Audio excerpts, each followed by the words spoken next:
Hello everyone. Today I'm here with my next video. This is for quick revision of the chapter Indigo by Louis Fisher. This is for class 12 from the book Flamingo. I have made these notes for quick revision of the chapter Indigo.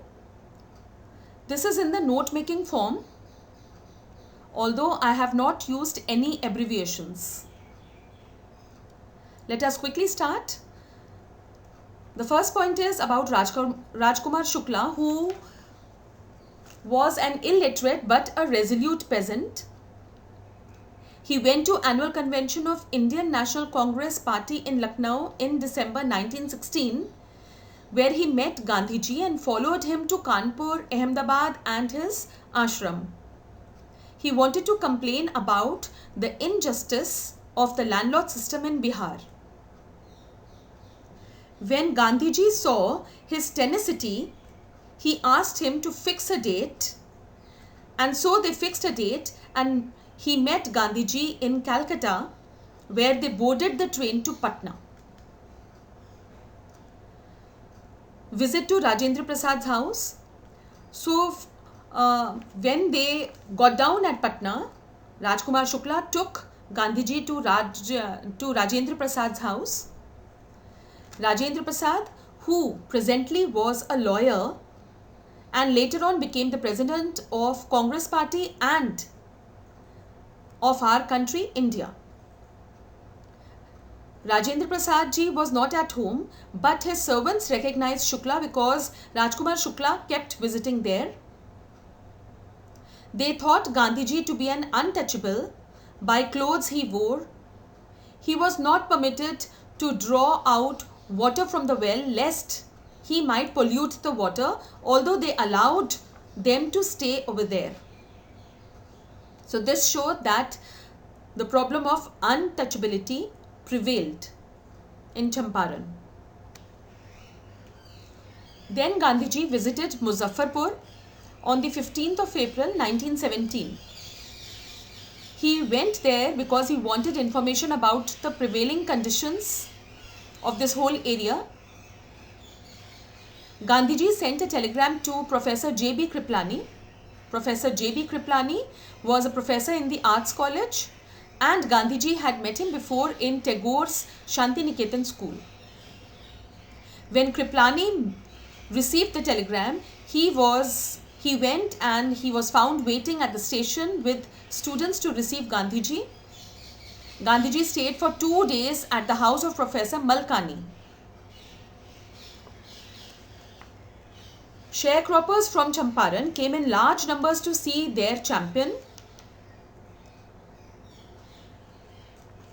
The lawyers briefed him about the whole situation. They told that they represented the peasants in courts. Also, they told about their cases and the size of fee they charged. Gandhiji chided or scolded them for crushing the poverty and fear-stricken peasants by charging high fees and even taking their cases to courts. Gandhiji realized that first step for him was to make them fearless. When Gandhiji talked about the problem at Champaran, he came to know that most of the cultivable land in Champaran district was owned by the Englishmen who had divided them into various estates. The peasants were the occupants of these lands.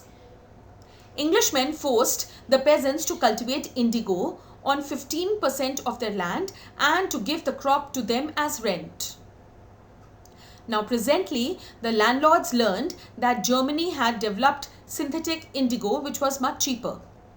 They thereupon obtained agreements from the sharecroppers to pay them compensation for being released from the 15% arrangement.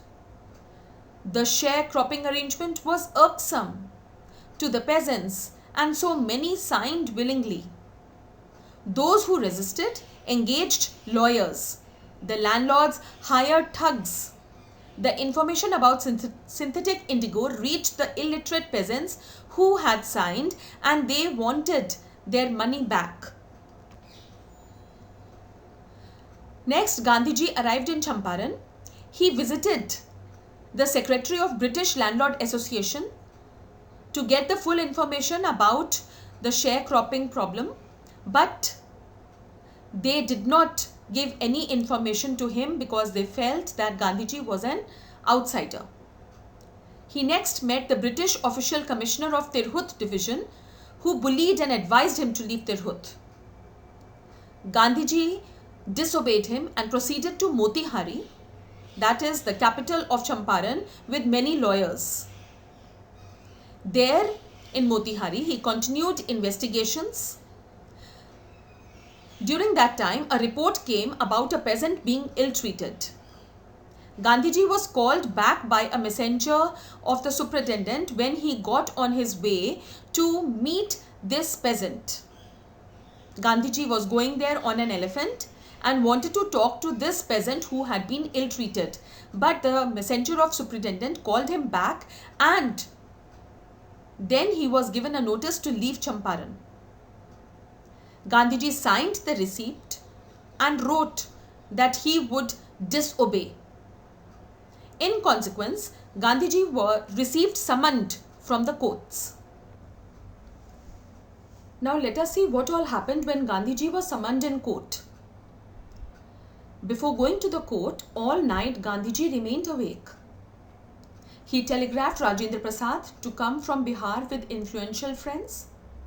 He sent instructions to the ashram. He wired a full report to the Viceroy telling everything about Champaran. Next morning found Motihari, that is where the court was, all black with thousands of peasants. The peasants had heard that a Mahatma who wanted to help them was in great trouble. Their spontaneous demonstrations around the courthouse was the beginning of their liberation from fear of the British. This is what Gandhiji wanted, to make the peasants fearless. The officials felt powerless without Gandhi's cooperation. He helped them regulate the crowd. The government was baffled to see all this. The prosecutor requested the judge to postpone the trial.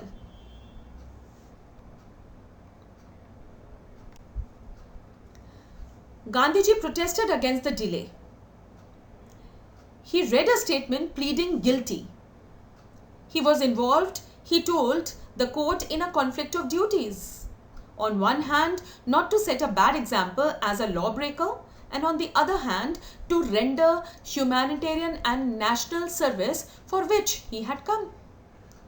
He disregarded the order to leave, not for want of respect for lawful authority, but in obedience to the higher law of our being, the voice of conscience.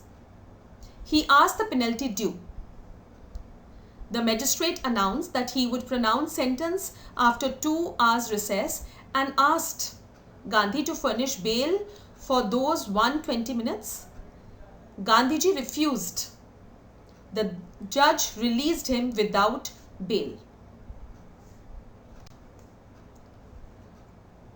Now let us see, when the judges told him that the sentence would be pronounced after a few days, what planning the other lawyers did. Rajendra Prasad, Brij Kishore Babu, Maulana, Mazharul Haq and other prominent lawyers conferred that if Gandhiji went to jail, there would be nobody to advise them and they would go home. But they thought that Gandhiji was totally a stranger, and yet he was prepared to go to prison for the sake of the peasants. They accordingly went back to Gandhiji and told him they were ready to follow him into jail. The battle of Champaran was won. And that is what he exclaimed, "The battle of Champaran is won." Then he took a piece of paper and divided the group into pairs and put down the order in which each pair was to court arrest. Several days later, Gandhi received a written communication from the magistrate informing him that the Lieutenant Governor of the province had ordered the case to be dropped. Civil disobedience had triumphed, the first time in modern India.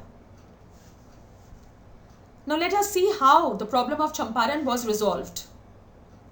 In June, Gandhi was summoned to Sir Edward Gate, the Lieutenant Governor. He had 4 protracted interviews with the Lieutenant Governor. He appointed an official commission of inquiry into the indigo sharecroppers' situation.